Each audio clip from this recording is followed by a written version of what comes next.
Hornpod, Hornpod, Hornpod. It's the document of one man's 10-year obsession with finding the identity of a soulful singer featured on a forgotten record. The artist and reggae collector turned vinyl detective travels from Toronto to LA and even to the legendary recording studios of Kingston, Jamaica, all in search of a singer with a haunting voice. It's a film about the power of music, memory, and obsessive drive of collecting. It's Shella Record, a Reggae Mystery, and it's a new episode of the Hornpod Film Club. This record here is the most incredible piece of music I've ever heard. The singer's voice is so unusual, it's so haunting, and I've become so obsessed with her, but I don't know anything about her or who she is. Imagine finding a Nina Simone, a Billie Holiday, or an Amy Winehouse, but you're the only one who's ever heard her. All I know is she's somebody called Shella Record. I don't care if you like reggae or not. If it doesn't make you feel something, you might just want to check you've still got a pulse.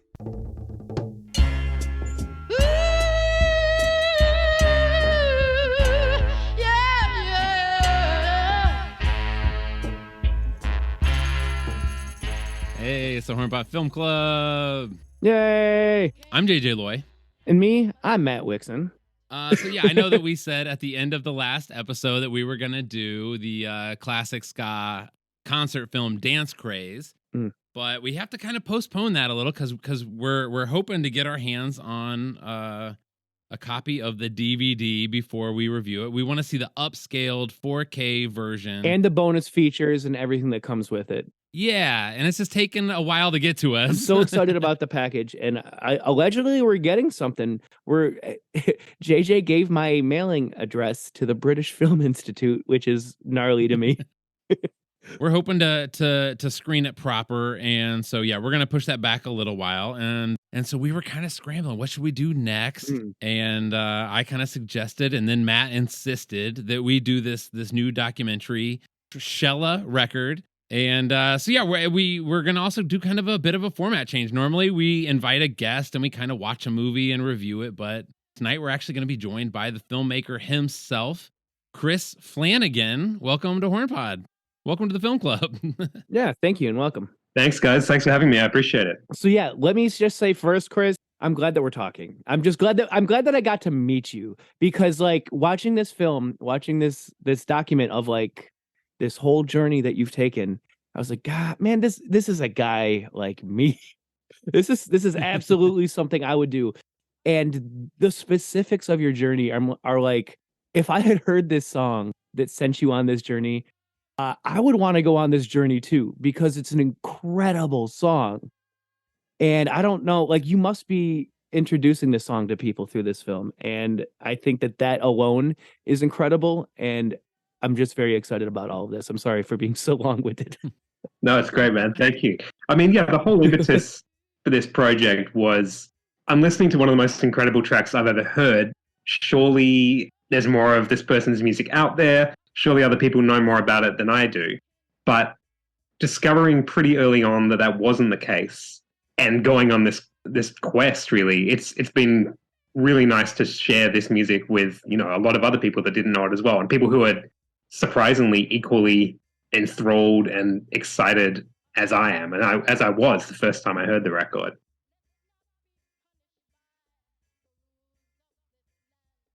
How did you get into collecting reggae or collecting vinyl in general? Yeah, so it started kind of after high school for me. Some of the first, and it was really through DJ culture. Okay. Some of the first records I started to buy were like, drum and bass, stuff like that. This is like Australia in the late 90s. I hadn't really been exposed to reggae in any way. It was more like, hip hop and sort of moving into rare groove and stuff like that. There's no Jamaican population to speak of in Australia, so I just wasn't really... But there were some local DJs playing sort of, 80s dance hall and stuff like that. Your Sister Nancy, Yellow Man, stuff like that.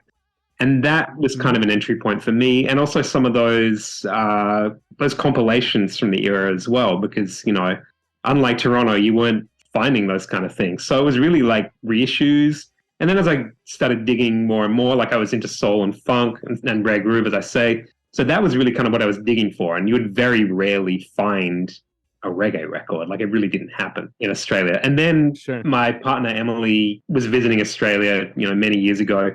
And I came to Canada to visit her and ended up living here. And yeah, when you're digging in Toronto, I don't know if you guys have been up here before, but you're finding a lot of reggae. Like you're finding a lot. Mm-hmm. And the city, has some of the reggae great. Huge Jamaican population. Massive. And a lot of legends ended up there. Yeah. You got your Jackie Mattus, Lero Sybil's, Prince Buster was there. Prince Buster? Yeah. Prince Buster was in Possibly. Toronto. I know he visited. I could be wrong. I thought he was living in Toronto towards the end of his life. Okay, if he did, that's a new one on me. But I could be wrong. I very well could be wrong. Yeah, but it's just kind of bottomless here. So digging in Toronto, you're going to find reggae, and that really sparked a much deeper interest and understanding in the music for me. At the time, to be honest, I really wasn't that deep into it. I mean, I liked it and I knew about it. I knew, I knew a bunch of artists, but I wasn't as fanatical as I am now. And honestly, that Shella record, that changed things a lot for me as well. That was kind of a deeper entry point.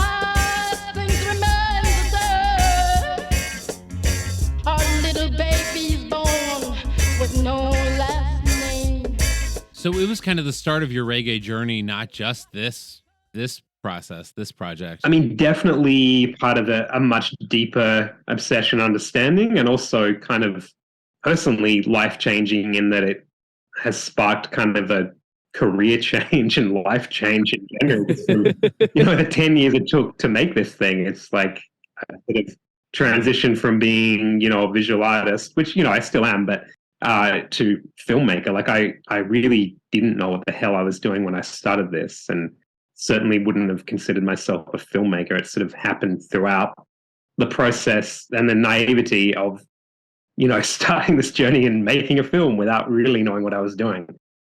I'm a little bit curious about how did you go about, what was the process like deciding to go from finding more about this song to making a feature-length film? And because that is kind of a jump. And if you've never made a feature film before, if you've never made a documentary film before, there are skills you either have to collect or find people that have. And so I'm kind of curious, what was that process like? Yeah, well, as I say, I went into it quite naively, and had I known more, maybe I wouldn't have actually done it. Just knowing the amount of work and, difficulty and challenges that I would have had. But I mean, from doing sculpture and installation, which is my background, I was often incorporating sound and music and even video and stuff. So, I mean, I just thought it was an interesting idea, and really started out with just some friends and a cheap camcorder, fairly low risk stuff, So throughout the process, I definitely had some help and mentoring from my friend Matthew Bate, who's a filmmaker and the executive producer on it. So he was a great guide throughout the process as well. And, finally in the sort of post-production stages, I was able to secure some funding from some of the arts councils we have here in Canada to, get a professional editor and stuff like that. But for the most part, it was kind of all coming out of my pocket. But, I had a lot of friends who, were very kind and filmed with me and, did all these things, or traded their labor for vinyl, stuff like that. So that's kind of how this was able to happen. So, yeah, because one of the questions I wanted to ask was when you decided to be the on-camera kind of host of this, because you don't, sometimes when the filmmaker of the documentary starts being on camera, something's gone wrong with the documentary, but you can tell that you've planned on it, from the ground up. So I wanted to know when you decided you wanted to be kind of the subject of it. But I guess it's deeper than that. You were already the subject. You were like, yeah, I don't think there's too many other ways it could have gone. I think very early on, initially, like I was thinking about, could this be done as just like interviews with people? But it really was such a personal journey and a personal obsession that it kind of only made sense that way. And I think also as like a white Australian filmmaker, I didn't want it to be like this documentary about her. More so it was about my search and obsession with this song. Right. It's the story you can tell because it's your story. Yeah. Exactly. It's about his quest, really. And your obsession. I like that you say obsession, because I think that is like the impression that you get is that like at any point you could just kind of give up and be like, ho hum, she's lost, you know? And you really run down some threads. You go down, you really follow some rabbit holes. You follow some peculiar leads. Well, let's start with, like, how did you come to own this record? And like what else was on this? Because I don't think maybe it was my fault, but like, was it just her music, or was this like a compilation of random songs? Yeah, it's a pretty weird compilation. It's a mix of local Canadian reggae from the 70s, and then a few Bunny Lee productions. Some really kind of off-the-wall, strange psychedelic dub versions of Bunny Lee tracks, and then some quite meek and mild Canadian reggae, which is just recorded in such a different way at the time. And then that one track by Shella Record at the very last track of, I think it's side B, which just comes out of nowhere and absolutely like grabs you by the ears. And it was like a $1 purchase? 10 cents. No way. Yeah. There's a 10 cent random kind of like compilation of mediocre / bootleg release, like, because this song wasn't even supposed to be released, right? Well, no, I discovered through the course of this that it never came out in Jamaica. So it only exists buried in this compilation on this record that I found with no jacket. Yeah, for 10 cents, I say, which is for 10 cents that sent you on this journey that ended up as a feature film. That's amazing.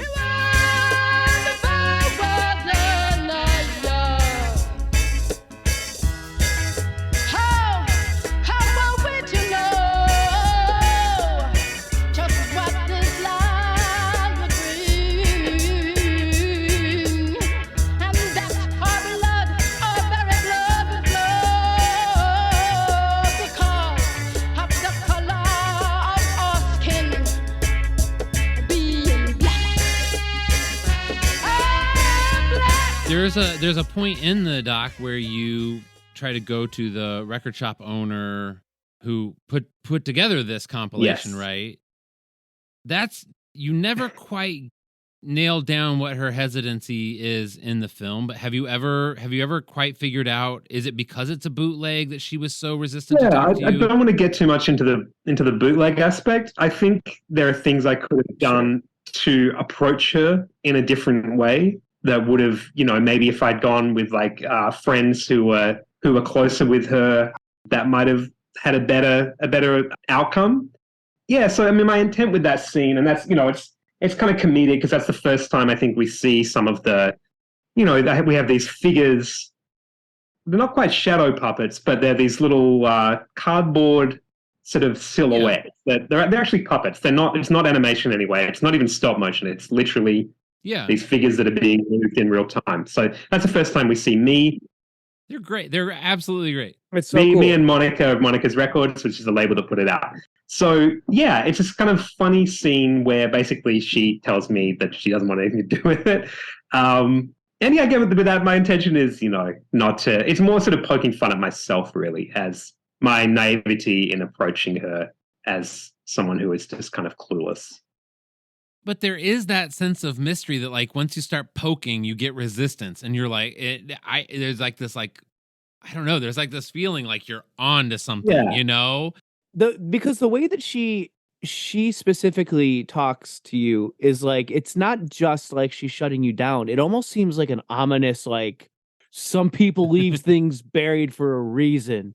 And it's like, don't go asking. Yeah, it's like it almost it's like almost like a Pet Cemetery warning or something. Like, I mean, I definitely wanted to play on some of these things, and nothing is contrived here. This all happened, but obviously we're gonna. Well, like, what is going? Yeah. Like, what do you have any like worst case scenarios? Like, if I follow this, am I going to get like disappeared or something? Like, what do you like? How seriously do you take this? What seems to the viewer, at least this viewer, as like an ominous tone? Like, how seriously do you take that? Yeah, I mean, it seems like a warning, but I certainly didn't take it as any sort of like, real menacing threat. Sure. As disappointing an answer as that may be. Well, I was super intrigued after that moment. I was down. I was like, oh, I want to know what is up. Yeah, that is such a good hook to have that early in the film, because it's like, oh fuck, what is he gonna uncover here? Basically, I'm saying I might get disappeared if I say any more. That's the end of the podcast. So you mentioned Bunny Lee. Bunny Lee is a part of this movie, which is incredible. Yeah. And he's like on board too. Mm-hmm. He passed shortly after. He right? did, yeah. It's such a shame. He's such a great guy. Yeah. I did not realize that until I was looking into stuff today. Yeah, I feel very lucky to have known him and really, we formed a friendship eventually. Sure. But yeah, Bunny, like, obviously he's really the only clue that I had in this. Right, because he's the only like really direct link. Yeah, anyway. yeah. Like, because initially I'm like, okay, is it a Canadian singer? Is she Jamaican? But it did say produced by B. Lee on the record, on the Monica's Canadian record. So I knew I had to track him down. And how I tracked him down was quite funny. Like, I found him in the Jamaican phone book and like called him up. And it was just there under Edward O. Lee. And, I'm at his house. Like, and it's just wild to me. Like, you looked up his personal number, not his studio number? Personal number. Yeah, that's crazy. Yeah, because I was trying all my contacts to get a link for him. Nobody had it. Yeah, and it's just like the guy was so incredibly generous, and he opened so many doors for me. He'd just constantly be like, talk to Ansel Collins, talk to El Chinna Smith, talk to all these people. And it was just like, talk to Derek Morgan. It was just legend after legend. Suddenly, like, on the phone with someone, just thrust the phone in your face and like. And he gave you introductions. Absolutely, and he put people at their ease, and he vouched for me for whatever reason. Like, yeah. Did you have any kind of like personal history with his music before, like much before getting into this story? Definitely. Okay. I mean, I was a huge King Tubby fan and Roots fan. I mean, that much is so obvious from this film. Yes. Johnny Clark. Like, I mean, that's really some of my favorite era of reggae. So he's the Don. Like, he's for sure. Before you get in the film, anyway, before you get to Bunny, you go to a record store and you play this record for some people, somebody that works there. I think it's maybe just some customer. Oh yeah. And you're talking about it. You're like, do you know the name? And they're like, and you ask if you can play the record. They let you play the record, and there's a woman in the store. Her jaw drops as soon as Sheila's voice comes out of the speaker. And I'm like, oh my God, they know too that like this is a really special song. Yeah. For special artists, Shella Records, because we know how to identify special people. And when we hear special people, we got to speak about them, okay? So Shella, listen to me, man. You can't just have sounds and give it one. So sometimes we know the record thing going on. Yeah, because when you have a special sound, it's not easy for people to record you. You understand? Because they don't know what to do with your voice. Me, I know how to find you people, So I know to dig you up through my spirit. We know you're alive because we didn't get anything that you're not here. You know you're here. So we're going to find you, man. Shella Records, you can find you.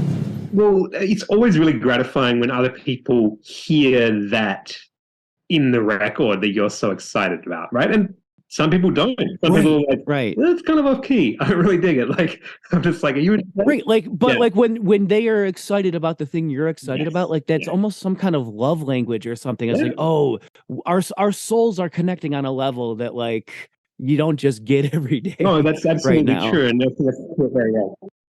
Bunny Lee didn't release it, so I guess he didn't think it was remarkable. Well, right? at the time, for whatever reason, he didn't. Or he didn't think it was profitable, or I mean, there's a lot of reasons you might not drop a song. You know, with whatever other 1,000 releases he was putting out that week, it got shelved. You know, the guy was just so insanely prolific. Like, you know, he's a hit maker from Jamaica. Maybe whatever else he was doing that week, some other Johnny Clark or, you know, Cornell Campbell or whatever, just took precedent that week, you know? But yeah, the scene you're talking about, okay. yeah, I mean, that was so great because also none of this was planned. Like, showed up at Rockers International, like Augustus Pablo's record store, and Jennifer Barrett, who was also a singer, that's the woman you're talking about there, she happened to be there, and that was just a reaction that happened. So, I mean, right. You know, Kingston is a pretty magical place, and you learn pretty quickly that there's just an energy there, and like, in terms of the legends that walk among you, it's just that sort of stuff just happens. You know, you don't need to try to comply. Right. There's just a sense of dynamism, and people are, if you're into music, like people for the most part will give you the time of day. It's wonderful. It's wonderful to hear, you know? What did you hear in this song when you first heard it? And like, what have you heard in the song since? It's one of those songs. I mean, for me, it's the song. It's a life-changing and defining song. I mean, I'm a pretty serious record collector, and I like a lot of different genres, but that is an extremely special song. For me, it was the vocal, and it was the first sort of opening wail in the track that really got me. Lyrically, you know, it's extremely powerful. It's a song about slavery. So there's that added pain and depth. It's also kind of genre bending because you have this person who doesn't quite sound like a reggae singer. It's kind of almost hip hoppy with the drums. Yeah, it is. It does almost have a little bit of boom bap. Yeah. And, you know, amazing horn section. So it's got a lot of different things going on. It's one of those tracks that you can, or that I have played tens of thousands of times, and I'm not sick of it. So, you know, there's something there. It's a very deep track. It's a very powerful track. And I think there's also just, as much as I can try and articulate things about this, what this track has compelled me to do sort of speaks a lot more articulately about the power of this song than I ever could. And there is something intangible about that. Yeah. And as you say, like, there is something about this song that makes people feel a certain way. And through making this film, I've discovered that I'm certainly not alone in feeling the power of this song, and particularly this voice. Right. I mean, yes, everything you said about the opening wail, the poetic way that she's putting all that. Yeah, of course, yes. But what does it for me is as soon as she says African roots and the band kicks in, it's just like goosebumps. It's just like, like, I don't know. It's so It's also such a long intro as well that she's really holding tension and then earned. That drop is incredible. Like I know that like Shirley Bassey came up as like a comparison in the film, and like because that was the very first thing I thought of as soon, like the first few notes of her voice. I was like, this sounds like Goldfinger. Like, like so much of this song sounds like it's like a Bond film and an American Black Power soul song. Like, it's Staxy. It's like, and Bond film is, I don't know, a specific subgenre of jazz, I guess, but like. I mean, I think that you're absolutely right about that, and I think that is actually intentional. I mean, there's a story that are we saying her real name now? Have we got to that? Say what? Yeah, I mean, would you like to include this? Like, do we want to? I mean, I have said Sheila instead of Shella. Yeah, okay. So her name is Shella Record. There's a misprint on the label. It turns out this singer's name is in fact Shella Records, not Shella Record. So there's a story about Sheila that she was she worked in the Bahamas doing sort of like cabaret at some of the hotels in Nassau, and Shirley Bassey was in fact a guest at the hotel one night, and Sheila was performing on stage, and Sheila was pregnant at the time, and apparently Shirley Bassey was hitting on Sheila's husband, who was the piano player at the time, and apparently wouldn't stop. And apparently, Sheila had enough at a certain point and stopped Shirley Bassey. So I wonder, and this is a big sort of stretch of the imagination, possibly, but this apparently made the newspaper. I wonder if the band are almost gently kind of taking the piss with that in that city, and like, you think they're doing that like big brassy? Yeah, I mean, like, it's literally bombast. Like, I mean, I wouldn't be surprised. All these guys have amazing senses of humor, so I'm some of those guys, I wouldn't put it past them. But that's maybe I'm getting a little deep here, but that's a theory. No, that's funny. That's exactly the kind of conversations we have. Because I'm all for like defensible but like reasonably unfounded theories about things. Like I could back it up. Yeah. Nobody else can, but there's a theory, like it's thought out. Yeah. And like honestly, that sounds sound to me. So well, I don't know. The first part, the swing at Shirley has been verified by a couple of people.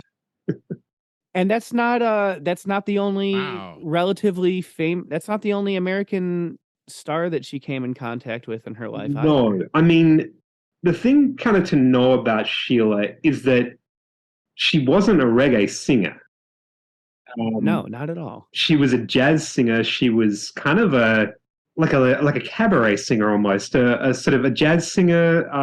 She'd do the hotels, right? Yeah, she did the hotels. She was, performing with some of the ska guys before they were ska. She was performing with like your Lenny Hibberts, like Larry McDonald, even like Don Drummond and stuff like that. When she was like, a teenager. Her contemporaries are all a good like 10 years older than her because she started so young.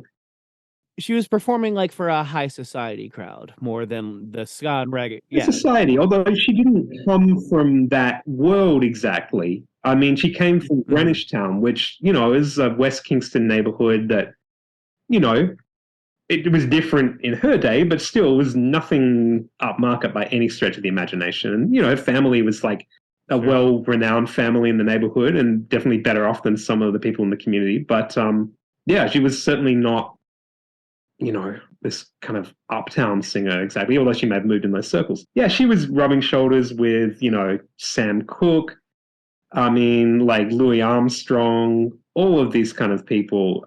Yeah, at a very young age, she was sort of slated to be a star, not in reggae. Well, because one of the leads that you kind of chased down was like the rumor that she went to LA with Sam Cooke to become a star. Mm-hmm. And obviously she did not become a star because this movie would have been easier, I think, on you if she was a famous person already. It would have been a 5-minute short.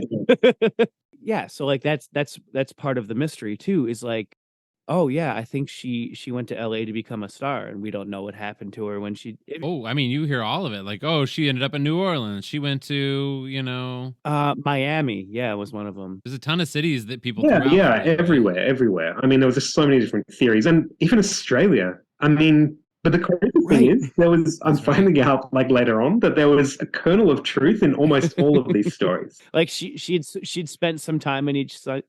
Yeah, pretty much. Even Australia. Just wild. It would have been wild if I found her in like my hometown. She's just settled down there. Yeah. What if like one day you were there and she was your cameraman and you're like, wait, how did you get here? Stranger things, it's just like this was a very strange journey.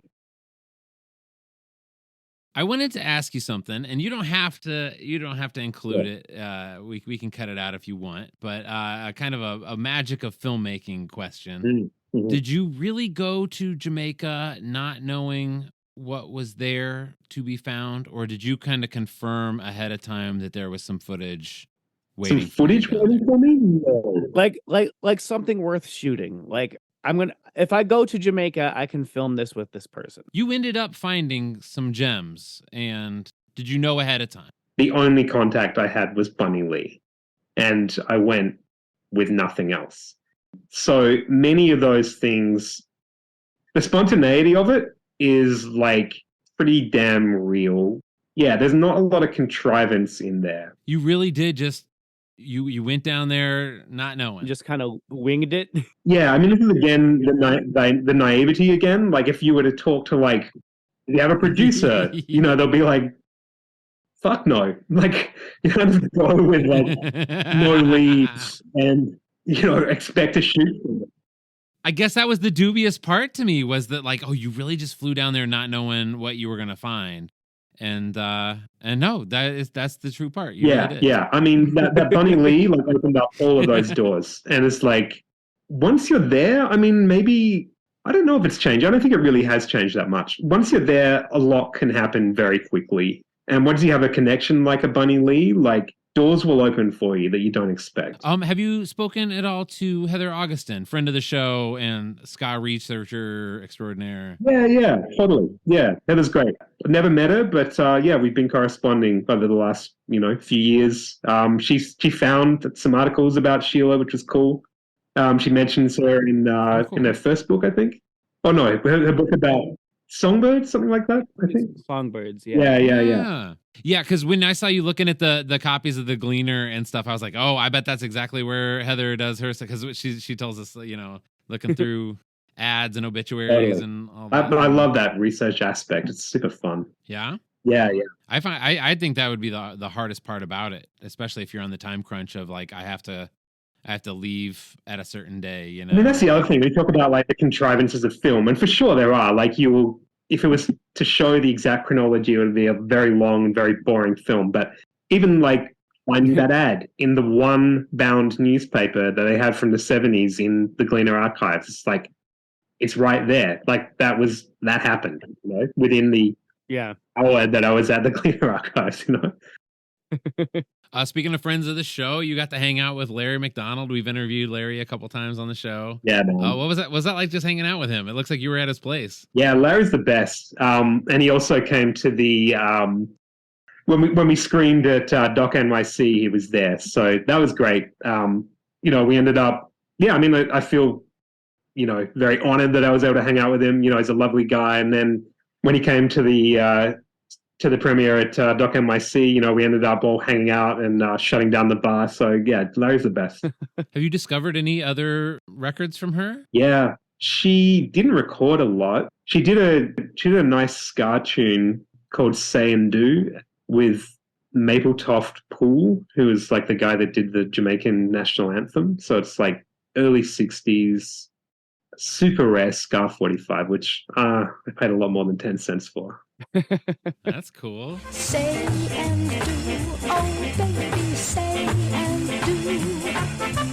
Please be true, oh baby, say and do. Let your action fit your word. It's the sweetest ever heard. Say and do, oh baby, say and do. And what else? I found some like recordings of her, like her jazz stuff from like the radio there. Yeah, there's a cover of I Don't Know How to Love Him. It's like a Jesus Christ Superstar thing from like the mid 70s. Like none of these tracks sound anything like that though. So that track is a real anomaly. That's wild. So she was singing almost every night, but not recording. Not recording so much. Yeah, and by that time the scene was really reggae. So if you weren't doing that, or if perhaps you moved to the States, which she did. She left the States in the 60s and only visited sort of intermittently, and that's when that song happened. Yeah, you weren't really making records like that. She was focusing on trying to have a career in the States. So this is a reggae mystery. Did you encounter any other reggae mysteries in your travels that you might want to run down in the future? Like maybe a YouTube channel of reggae mysteries? I mean, okay, so in terms of like this being life-changing, one of the things that was life-changing about it is that I put the record out. I started a record label to reissue it. Just because, again, it was like, surely more people need to hear this and know about it. Why is it me? And as I say in the film, a couple of record nerds in Toronto are the only people that know about this. So, yeah, I started a record label, Shella Records, named after Shella, of course, to basically spread the music. Again, very naive about what I was doing.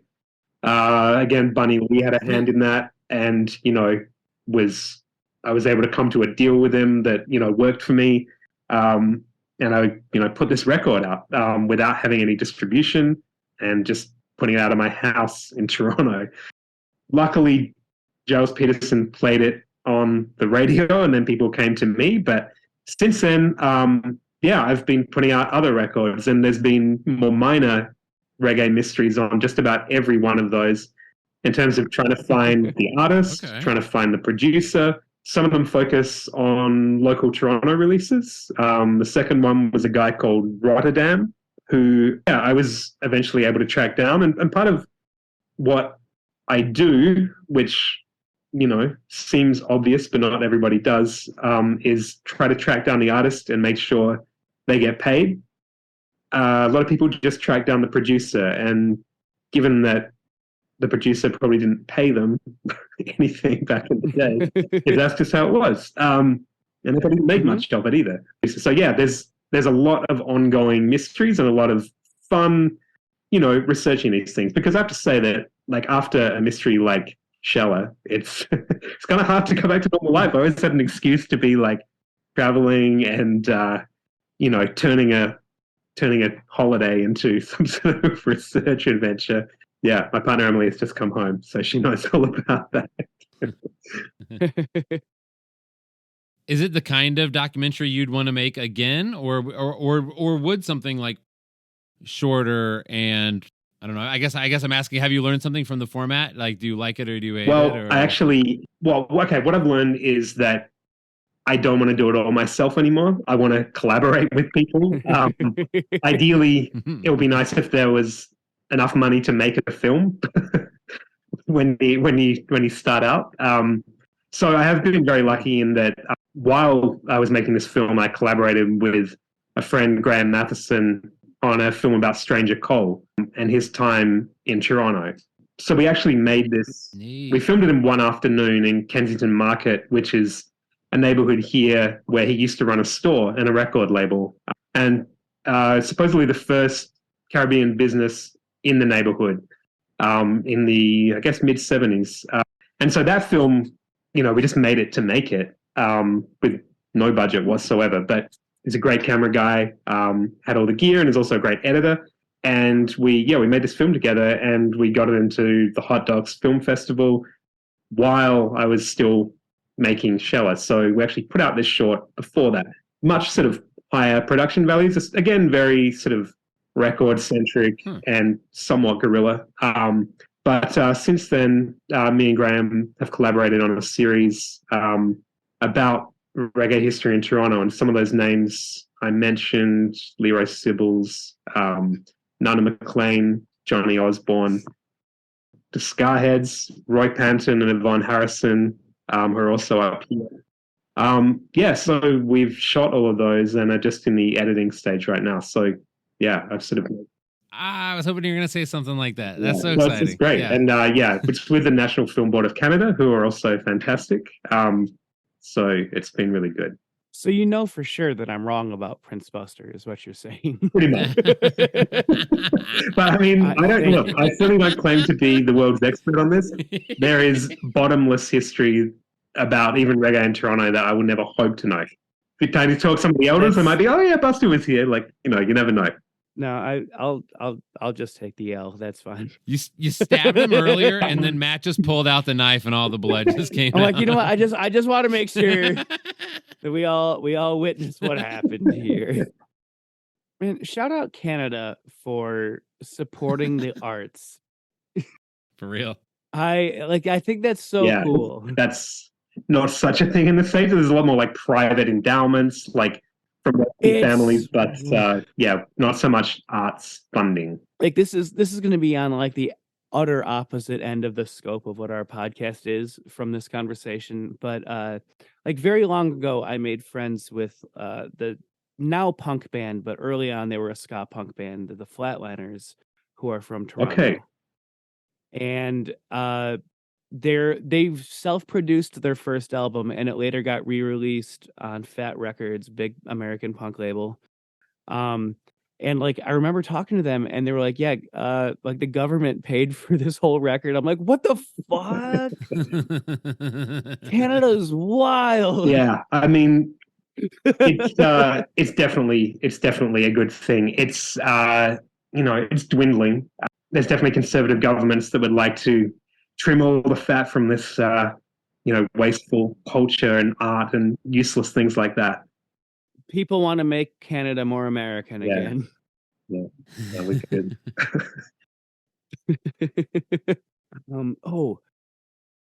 You went to a psychic. And again, that was one of those things that I couldn't film. And to be honest, almost all of the LA sequence, when me and Sonia were like cutting this thing together, we were like, LA is like the weakest link in many ways, because nothing happens that really, it's not like you're following these real leads. It's like it's dead end after dead end.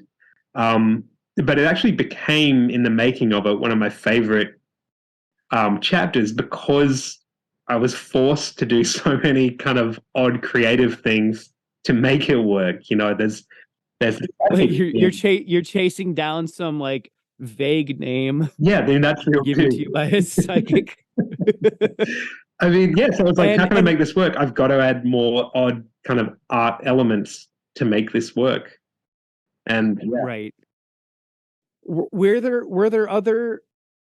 other leads did you get that weren't included? Because like I feel like this must have been close to being cut, because I guess maybe not, because it did lead to other stuff, but like it doesn't lead that far, because it's a psychic. That desperation that you're seeing there is real. I mean, like, that was the last night there, and I was fucking losing it. Like, I was just like, I've just spent all of my own money, on this total red herring.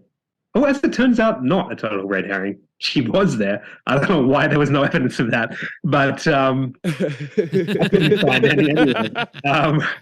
Yeah, and it just felt like, oh my God, this is just a complete waste of time. Again, when the other sort of supernatural element.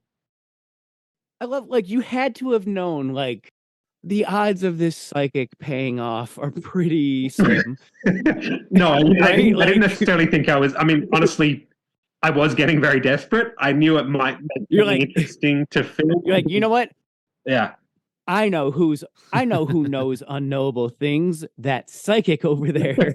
Like, I'm just like, that wasn't like a aha moment. Like, it's like well, see if this, and I love that you're open to that, because I don't think you did it as a lark. I really think you did it with like an openness. Like, we'll see what happens. Could possibly have led to something. And also, I mean, again, maybe this is saying too much, but the PI who I was able to enlist, and shout out to Lyle Sharman in the end, also has some supernatural talent as well. So I can't knock any of this, Like, there's just a lot of quirk around a lot of characters here. Yeah, and it just really makes for a fun story. And also, like, having seen these sort of supernatural elements sort of being a recurring theme that was kind of unplanned, that sort of formed some of the structure in terms of the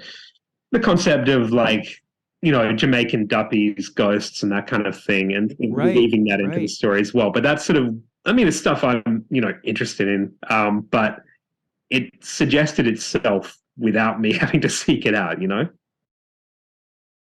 And you just let it come out. Yeah. I think that's really cool. And like, I also like the choice to leave some of it in because it's weird. It's weird. I'm not gonna lie to you. It's weird, and I love weird. So it's definitely not a judgment. It's weird, and like certain like I think a different filmmaker would have been like, well, I'm going to go to a psychic, but like if it doesn't lead anywhere, I'm not leaving it in the fucking movie. Like, yeah, I mean, this is all kind of an extension of my art practice, and like I'm a bit of a weirdo, right. So if I'm going to make a film, it's going to reflect that, Well, it absolutely Yeah. does, and the puppetry and all of that too makes this such a real. It's just such a cool film, and it doesn't. It's Yeah. It's not dry like a documentary can be. It doesn't feel like school. It's like a very fun. It's like a really fun like. There's a lot of like tension because like I really didn't know where this was going to end up. I could tell like you made this whole. Somebody went through the effort of editing this. So obviously this is going somewhere worthwhile, but like you really don't know where it's going to end up, and it ends up somewhere really cool. But like, yeah, the whole thing. It's kind of like a dream too, because I've loved reggae music. I love ska and mento. I love going further and further back. And sometimes I'll hit on these things that are just like, I've got I won't take us down the roads, but I have things that like are mysteries to me, and I've never been able to properly run down those mysteries, and they will remain a mystery to me probably until I meet the right person that I think to bring it up to. Yeah. But you just like had this like single-minded like you say obsession, like you just like really didn't let go, and what you get is a really great story out of it, and I commend you. I think it's just fantastic. Thank you. I mean, yeah, there's really nothing rational about that decade that I spent. It was definitely obsessive. It was definitely, I felt compelled to do this, but yeah, there was something going on that made me do that, and really that was Sheila's voice. So yeah, I just feel a little bit like the instrument there to sort of bring some more attention to it.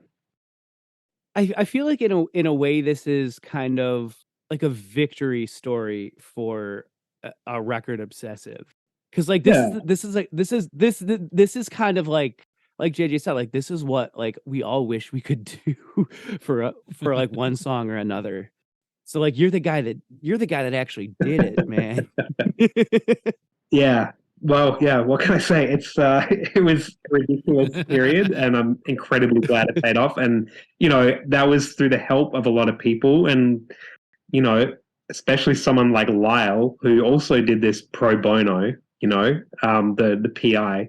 So there's just a huge amount of support that I had, and yeah, as I say, like the help that I had from all these different people to make this happen, it's certainly not just me. I was single-minded, but I had a lot of support and help along the way. And even from the friends I had who, worked for nothing on this or worked for records to, all the people that helped for free to even the people that licensed stuff for next to nothing or for barter, Bunny Lee. I ended up, years ago, I met his son, Striker Lee Jr., and we met for the first time in a late night 24-hour McDonald's in like North London with Bunny, and that was the first time I met his son. And when he heard like I was a sculptor, he was like, "Oh, that's cool. Like I want to do a bust of my dad."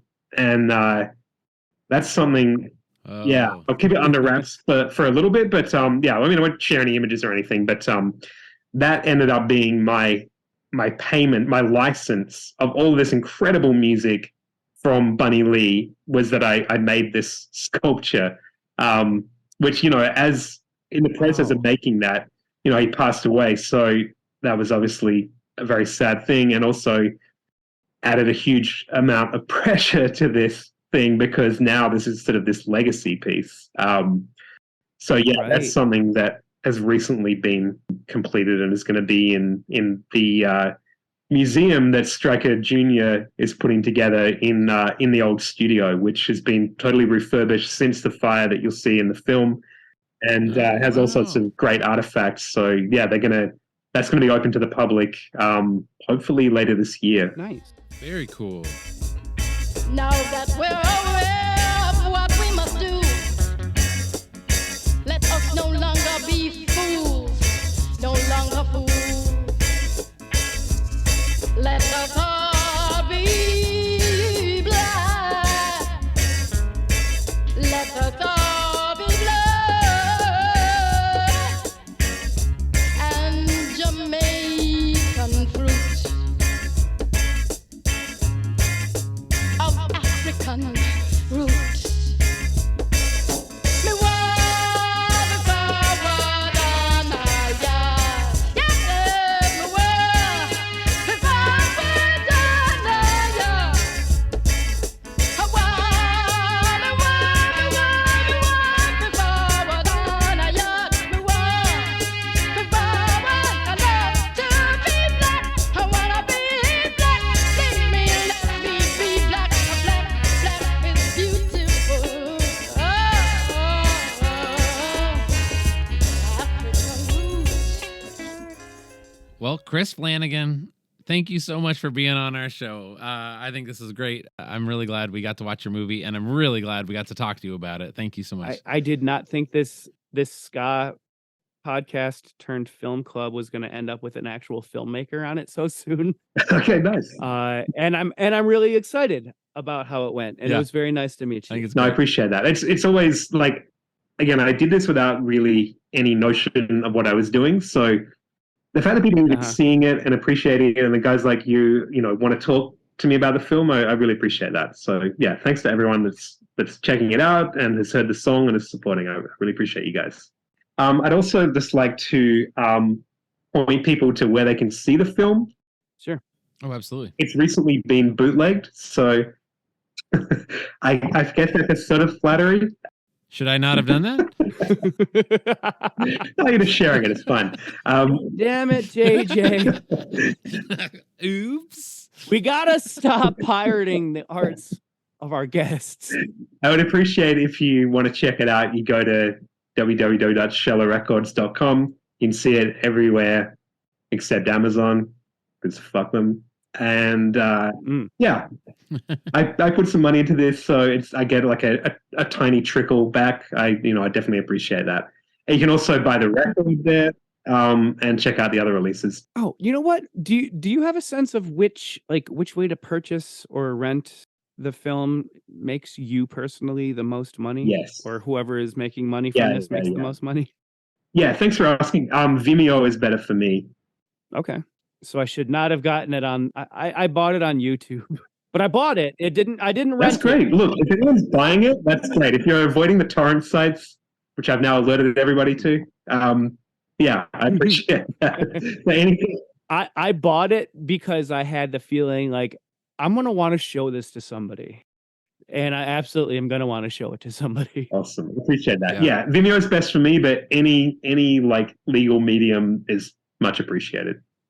Okay, really appreciate it, guys. Thanks for everything. And yeah, stay in touch. Have a great night. Yeah, you too. Thank you. Thank you, sir. All right. So I guess it's kind of awkward that we had to kind of kick out the filmmaker because we're going to totally rip this thing apart in a segment we call Ska Canon. The Ska Canon is a segment where we, a podcast film club, look at its musical and cultural impact and decide whether or not Shella Record is essential viewing for all ska people everywhere. Well, yeah, man. I mean, it's definitely not a ska movie, but I definitely get kindred reggae collector spirit vibes from our man here. Yeah, for sure. Like he's, I mean, clearly of our people. Like he probably should be listening to our podcast, to be honest.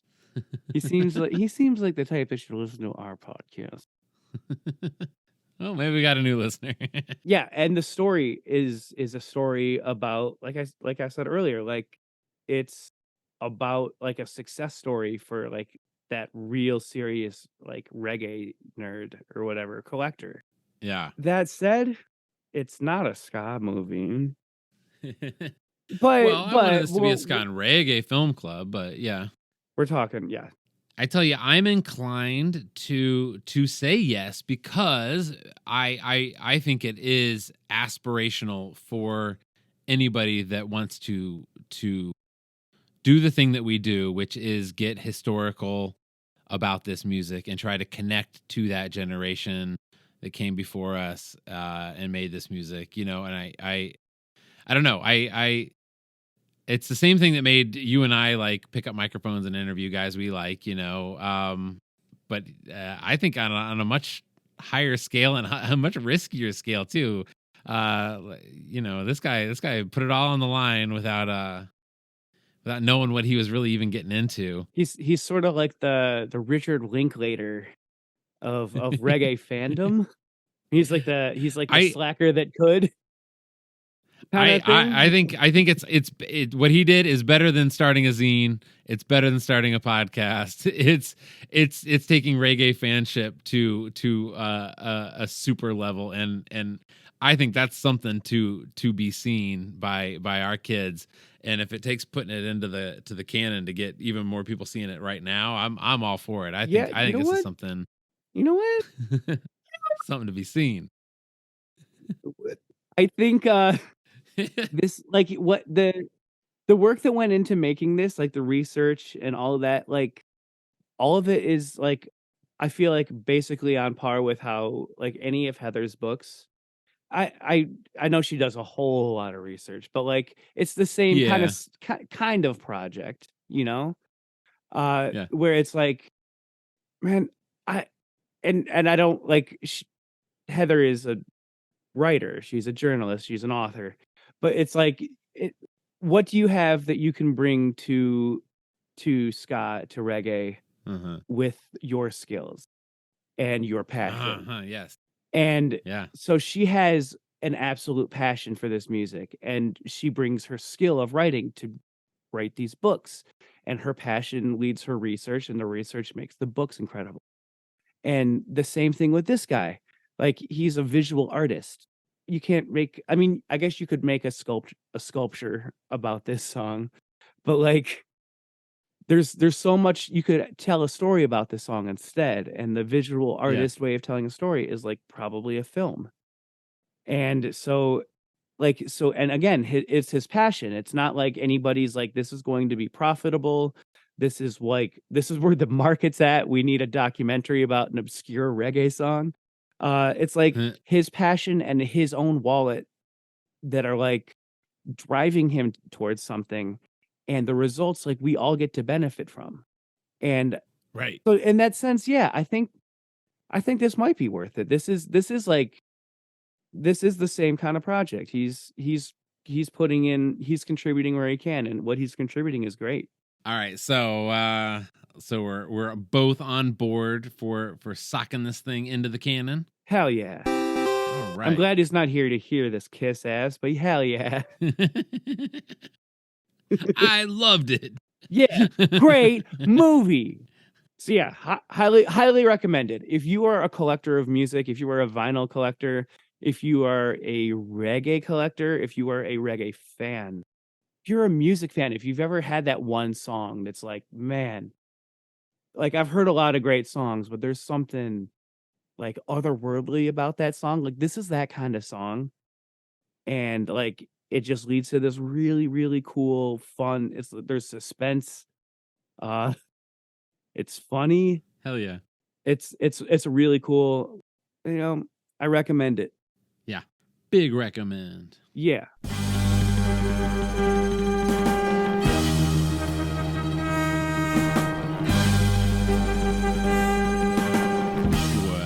This concludes another episode of the Hornpod Film Club. We're going to be doing one film a month till we run out of these things to do. And for May, I'm pretty sure for May, I got my fingers crossed that we're going to get our hands on the copy of Dance Craze. And hopefully you will all be getting your copies of this re-release 4K upscaled edition. And then we'll be all meeting back here next month to discuss. Oh, yeah, and to discuss, give us a call at 16 Hornpod 15 with your thoughts. And if you enjoyed this, I encourage you to check out our back catalog where Matt and I talk ska ad nauseum. I don't know, Matt, what are you thinking? I'm thinking you should definitely call that hotline, because I know you've seen Dance Craze. And if you haven't, you need to see it, and then you need to call. Because I want to know what you thought about when you saw it the first time. Like, if it changed the way you thought about Madness because you got to see Madness or whatever. Give us a call. I really want to know, because I know a lot of you have seen it. Other than that, thank you so much for listening. And be excellent to each other. Is that Jerry Springer? No. Bye, everybody.